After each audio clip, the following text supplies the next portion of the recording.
അതുകൊണ്ട് നിങ്ങളിൽ ഭൗതികമായിട്ടുള്ളതെല്ലാം അസന്മാർഗീയത, അശുദ്ധി, മനക്ഷോഭം, ദുർവിചാരങ്ങൾ, വിഗ്രഹാരാധന, തന്നെയായ ലഭ്യശക്തി ഇവയെല്ലാം നശിപ്പിക്കുവിൻ.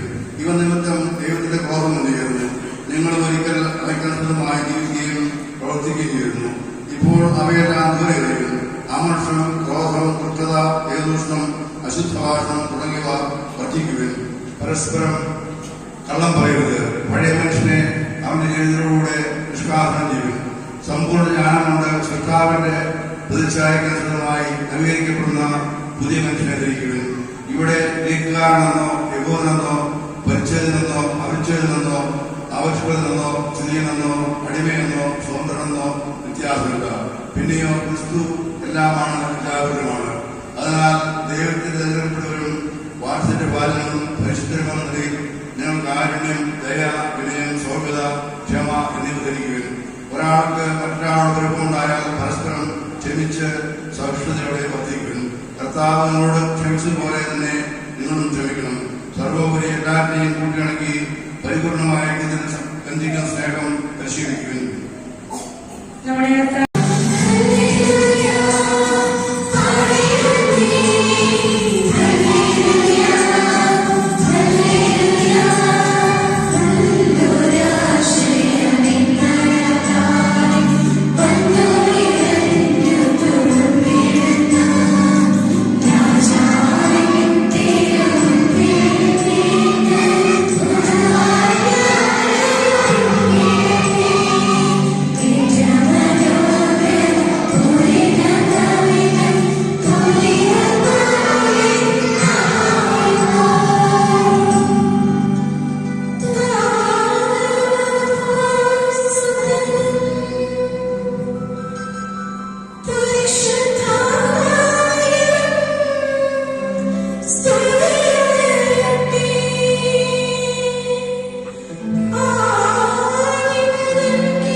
നിയമത്തെയോ പ്രവാചകന്മാരെയോ അസാധുവാക്കുവാനാണ് ഞാൻ വന്നതെന്ന് നിങ്ങൾ വിചാരിക്കരുത്. അസാധുവാക്കാനല്ല, പൂർത്തിയാക്കാനാണ് ഞാൻ വന്നത്. ആകാശവും ഭൂമിയും കടന്നു പോകുന്നതുവരെ സമസ്തവും നിറവേറുവോളം നിയമത്തിൽ നിന്ന് വള്ളിയോ പുള്ളിയോ മാറുകയില്ലെന്ന് സത്യമായി ഞാൻ നിങ്ങളോട് പറയുന്നു. ഈ പ്രമാണങ്ങളിൽ ഏറ്റവും നിസ്സാരമായ ഒന്ന് ലംഘിക്കുവാൻ മറ്റുള്ളവരെ പഠിപ്പിക്കുകയോ ചെയ്യുന്നവൻ സ്വർഗരാജ്യത്തിൽ ചെറിയവനെന്ന് വിളിക്കപ്പെടും. എന്നാൽ അത് അനുസരിക്കുകയും പഠിപ്പിക്കുകയും ചെയ്യുന്നവൻ സ്വർഗരാജ്യത്തിൽ വലിയവനെന്ന് വിളിക്കപ്പെടും. നിങ്ങളുടെ നീതി നിയമജ്ഞരുടെയും പരിസയരുടെയും നീതിയെ അതിശയിക്കുന്നില്ലെങ്കിൽ നിങ്ങൾ സ്വർഗരാജ്യത്തിൽ പ്രവേശിക്കുകയില്ലെന്ന് ഞാൻ നിങ്ങളോട് പറയുന്നു. കൊല്ലരുത്, കൊല്ലുന്നവൻ ന്യായവിധിക്ക് അർഹനാകും എന്ന് പൂർവികരോട് പറയപ്പെട്ടതായി നിങ്ങൾ കേട്ടിട്ടുണ്ടല്ലോ. എന്നാൽ ഞാൻ നിങ്ങളോട് പറയുന്നു, സഹോദരനോട് കോപിക്കുന്നവൻ ന്യായവിധിക്ക് അർഹനാകും. സഹോദരനെ ഭോഷായ എന്ന് വിളിക്കുന്നവൻ ന്യായാധിപ സംഘത്തിന്റെ മുൻപിൽ നിൽക്കേണ്ടി വരും. വീട്ടിൽ എന്ന് വിളിക്കുന്നവനാകട്ടെ നരകാഗ്നിക്ക് ഇരയായിത്തീരും. നീ ബലിപീഠത്തിൽ കാഴ്ചയർപ്പിക്കുമ്പോൾ നിന്റെ സഹോദരന് നിന്നോട് എന്തെങ്കിലും വിരോധമുണ്ടെന്ന് അവിടെ വെച്ച് ഓർത്താൽ കാഴ്ചവസ്തുക്കളോട് ബലിപീഠത്തിന് മുൻപിൽ വെച്ചിട്ട് പോയി സഹോദരനോട് ലംഘനപ്പെടുക, പിന്നെ വന്ന് കാഴ്ചയർപ്പിക്കുക. നീ പ്രതിയോഗിയോട് വഴിക്ക് വെച്ച് തന്നെ ലംഘനപ്പെട്ടുകൊള്ളുക. അല്ലെങ്കിൽ പ്രതിയോഗി നിന്റെ ന്യായാധിപൻ സേവകനും ഏൽപ്പിച്ചു കൊടുക്കും. അങ്ങനെ നീ കാരാഗ്രഹത്തിൽ അടയ്ക്കപ്പെടും. അവസാനത്തെ ചെല്ലിക്കാശം കൊടുത്തു വിട്ടുമ്പോഴും നീ അവിടെ നിന്ന് പുറത്തു വരികയില്ലെന്ന് സത്യമായി ഞാൻ നിന്നോട് പറയുന്നു. മാതാപിതാക്കന്മാരെ, സ്നേഹ ബഹുമാനപ്പെട്ട വൈദികരെ, കർത്താവിൽ സമർപ്പിതരായ ബഹുമാനപ്പെട്ട സിസ്റ്റേഴ്സ്, വിശുദ്ധ യൂദാശ്ലീഹായുടെ വിശുദ്ധ സെബസ്ത്യാനോസിന്റെ പരിശുദ്ധ കന്യകാമറിയത്തിന്റെ പ്രത്യേക ആദിശ്യം പ്രാർത്ഥിച്ചുകൊണ്ട് ഈ ദേവാലയത്തിലേക്ക് കടന്നു വന്നിരിക്കുന്ന മേഖല വിരാജപേട്ടെ ഈ പരിസരങ്ങളെല്ലാം പ്രിയപ്പെട്ട സഹോദരി സഹോദരന്മാർ, ആദ്യമേ തന്നെ ഏവർക്കും വിശുദ്ധ യൂദാശ്ലീഹായുടെയും വിശുദ്ധ സെബസ്ത്യാനോസിന്റെയും പരിശുദ്ധ കന്യകാമറിയത്തിന്റെയും എല്ലാം തിരുനാളിന്റെ ഈ ഇടവകയുടെ വാർഷിക തിരുനാളിന്റെ എല്ലാ നന്മകളും അനുഗ്രഹങ്ങളും ഏറെ പ്രാർത്ഥനാപൂർവ്വം ഏവർക്കും ആശംസിക്കുകയാണ്. ഈ ദേവാലയത്തിന്റെ പുറകിലേക്ക് തിരിഞ്ഞ്, ഈ ദേവാലയത്തിന്റെ മധുബഹായിലേക്ക് തിരിഞ്ഞ് ഈ പരിശുദ്ധമായ അൾത്താരിലേക്ക് നോക്കുമ്പോൾ വളരെ അനുഗ്രഹപ്രദമായ ദൈവകൃപ നിറഞ്ഞ ഒരു ആത്മീയം കുറിച്ചുകൊണ്ട് ദൈവത്തിന്റെ അനുഗ്രഹം വിശുദ്ധ യൂദാശ്ലീഹായിലൂടെ സ്വീകരിക്കുവാൻ വേണ്ടി ഇവിടെ എത്തിച്ചേർന്നിരിക്കുന്ന അനുഗ്രഹീതരായ വിശുദ്ധരായ ഈ പരിസരത്തെ എല്ലാ പ്രിയപ്പെട്ട സഹോദരി സഹോദരന്മാർ, വിശുദ്ധ യൂദാശ്ലീഹായും അതുപോലെ മറ്റ് വിശുദ്ധരുമെല്ലാം തിരുനാളുകൾ ആഘോഷിക്കാനായിട്ടുള്ള ചില രൂപങ്ങളായി ചിലപ്പോൾ അവതരിക്കുന്ന സാഹചര്യങ്ങൾ നമ്മുടെ എല്ലാം മുന്നിലുണ്ട്. വിശുദ്ധൻ എന്ന് പറയുന്നത് നമ്മളെ സംബന്ധിച്ച് ആ വിശുദ്ധന്റെ രൂപവും വണക്കവും പ്രാർത്ഥനകളും എല്ലാം വഴി നമുക്ക് പണസമ്പാദ്യത്തിനും അതുപോലെ തന്നെ ചില ആഘോഷങ്ങൾക്കൊക്കെ വേണ്ടി മാത്രം ഒതുക്കി പോകുന്ന ചിത്രങ്ങളായി ആഘോഷങ്ങളായി പലപ്പോഴും മാറിപ്പോകാനുള്ള ഒരു സാധ്യത സാഹചര്യം നമുക്കടക്കെല്ലാം നമ്മുടെ മുന്നിലുണ്ട്. നമുക്കറിയാം, ക്രൈസ്തവരായ നമ്മളെ സംബന്ധിച്ച്, വിശ്വാസ സമൂഹത്തെ സംബന്ധിച്ച് കർത്താവിന്റെ രൂപത്തേക്ക് നോക്കുമ്പോൾ പ്രത്യേകമായ ഒരു ചിത്രം, ഒരു അനുഭവം നമ്മുടെ മനസ്സിലേക്ക് വരും. എല്ലാ വിശുദ്ധരുടെയും രൂപങ്ങളിലേക്ക് സാധാരണ സെബസ്ത്യാനോസിന്റെ, വിശുദ്ധ യൂദാശ്ലീഹായുടെ, മാർത്തോമാശ്ലീഹായുടെ, അതുപോലെ ഒരുപാട് രക്തസാക്ഷികളെ എല്ലാം മുഖത്തേക്ക് നോക്കുമ്പോൾ നമ്മുടെ മനസ്സിൽ കടന്നു വരുന്ന ഒരു ചിത്രം എന്ന് പറയുന്നത് നമുക്കറിയാം, ഒരു സഹനത്തിന്റെ ഒരു ചിത്രമാണ്, രക്തത്തുള്ളികളുടെ ഒരു ചിത്രമാണ്. മനോഹരമായ കലാകാരൻ അലങ്കരിച്ചു വെച്ചിരിക്കുന്ന ചിത്രം മാത്രമല്ല, വിശുദ്ധൻ മാത്രമല്ല, അതൊരു വലിയ ചോദ്യചിഹ്നമായി, ഒരു വലിയ വെല്ലുവിളിയായി നമ്മുടെ മുമ്പിൽ അവശേഷിക്കുകയാണ്. ആ വിശുദ്ധരെല്ലാം ഇങ്ങനെ ഒരു രക്തസാക്ഷിത്വത്തിലേക്ക്, ഇങ്ങനെയുള്ള സഹനത്തിലേക്ക്, ഇങ്ങനെയുള്ള ഒരു ജീവിത വിശുദ്ധീകരണത്തിലേക്ക് നമ്മളെല്ലാം സാക്ഷ്യമായി, വെല്ലുവിളിയായി, ഒരു പ്രചോദനമായി നമ്മുടെ മുമ്പിൽ നിൽക്കുകയാണ്. ഒരു ഇടവകയിൽ ഒരു വാർഷിക തിരുനാൾ ആഘോഷിച്ചു. ഇവിടെ തിരുക്കർമ്മങ്ങൾ പങ്കെടുത്ത് കുറച്ചൊക്കെ എടുത്താണ് തിരിച്ച് വീട്ടിലേക്ക് പോയാൽ മാത്രം പോലെ ആ വിശുദ്ധരെ നമ്മുടെ മുമ്പിലേക്ക് വരുന്ന ഒരു സാക്ഷ്യം എന്ന് പറയുന്ന പ്രദേശത്ത് ഈ ദേവാലയത്തിൽ പ്രാർത്ഥിക്കുന്നത് പ്രത്യേക ഒരു അനുഭവമുള്ള ഒരു കാര്യമാണ്. വരുമ്പോഴാണെങ്കിൽ ഈ ദേവാലയത്തിൽ പ്രാർത്ഥിക്കുമ്പോൾ ഈ വിശുദ്ധരോട് പ്രാർത്ഥിക്കുന്ന കാര്യങ്ങളെല്ലാം അതേപടി തന്നെ സാധിച്ചു തരുന്ന ഒരു വിശുദ്ധനാണ്. ഈ മല കയറി പ്രാർത്ഥിക്കുമ്പോൾ നമുക്കറിയാം, ഇവിടെ വന്നിരിക്കുന്ന ഒരുപാട് ആൾക്കാർക്ക് ഈ വിശുദ്ധ യൂദാശ്ലീഹ ഒരുപാട് അനുഗ്രഹങ്ങളെ സാക്ഷ്യങ്ങളെ കുറിച്ച് പറയാനായിട്ടുണ്ട്. അത് നമ്മളെ സംബന്ധിച്ച് ഒരു പരിശുദ്ധമായ ഭൂമിയാണ്. ഇതൊരു അനുഗ്രഹത്തിന്റെ ഒരു ഇടമാണ്. ഇവിടെ ചെറിയൊരു സംഭവം എന്റെ മനസ്സിലേക്ക് വരികയാണ്. ഏകദേശം ഇതിനേക്കാളും ചെറിയ 25-30 മാത്രം വീട്ടുകാരുള്ള ഒരു സ്ഥലം, ഇവിടെ നാവുകൾ പറയുന്ന സ്ഥലത്ത്, അവിടെ ഞാൻ ഏകദേശം ഒരു 10 വർഷത്തോളം അവിടെ വികാരിയാണ്. അവിടെ ഒരു ചെറിയ ഇടവക സ്ഥാപിക്കണമെന്ന് ഒരു വാർഡാണ്, ഏകദേശം ഒരു 2 വാർഡുകൾക്ക് തെക്കോമസ് വാർഡ് എന്നാണ് അറിയപ്പെടുന്നത്. അതിൽ അവിടെ മാതൃടവകയിൽ ദൂരെയായിട്ടുള്ള പ്രദേശത്തെ ആൾക്കാരെല്ലാം കൂടി അമ്മയുടെ പിതാവിനെ കാണാനായിട്ട് പോകുകയാണ്. ഞങ്ങൾക്ക് ഒരു സെപ്പറേറ്റ് ആയിട്ടുള്ള ഒരു ഇടവക വേണമെന്ന് പറയാനാണ്. അതിൽ അവരുടെ വാർഡിന്റെ പേര് സെന്റ് തോമസ് ആയതുകൊണ്ട് അവർക്കെല്ലാം മാതൃക എന്ന് പറയുന്നത് ഈ വിശുദ്ധ തോമാശ്ലീഹ നാമത്തിൽ ഒരു ദേവാലയം അവിടെ കെട്ടണമെന്നുള്ളതാണ്.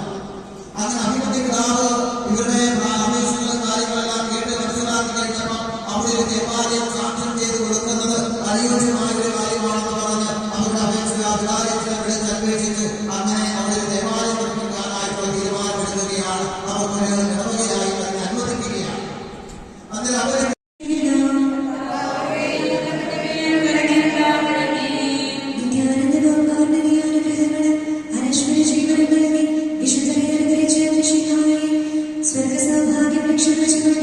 വിശുദ്ധ ജീവിതം നയിക്കാൻ ഞങ്ങളെ ശക്തരാകണമെന്ന് നിന്നോട് ഞങ്ങൾ അപേക്ഷിക്കുന്നു. വിശുദ്ധിയുടെ മാർഗത്തിൽ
നമുക്ക് പ്രാർത്ഥിക്കാം. സമാധാനത്തോടു കൂടെ പാത്രീകന്മാരും അധ്യക്ഷന്മാരും മെത്രാപ്പൊലീത്തന്മാരും മെത്രാന്മാരുമായ നമ്മുടെ പിതാക്കന്മാർ, പുരോഹിതന്മാർ, ശുശ്രൂഷകൾ എന്നിവരുടെ ബ്രഹ്മചാരികളുടെ കന്യകളുടെയും നമ്മുടെ മാതാപിതാക്കന്മാർ, പുത്രപുത്രന്മാർ, സഹോദരി സഹോദരന്മാർ എന്നിവരുടെ ഓർമ്മയോട് നിങ്ങൾ പ്രാർത്ഥിക്കുകയും വിശ്വാസ വിശ്വാസികളുമായ എല്ലാ ഭർത്താക്കളെ സന്ദേശത്തോടെ കുറിച്ച് ഈ ലോകത്തിലുള്ള എല്ലാവരെയും സ്നേഹിക്കുകയും വിശ്വാസമായ നമുക്ക് സാഹചര്യം സ്വർഗരാജ്യത്തിന് ജീവൻ കാരണമാവട്ടെ.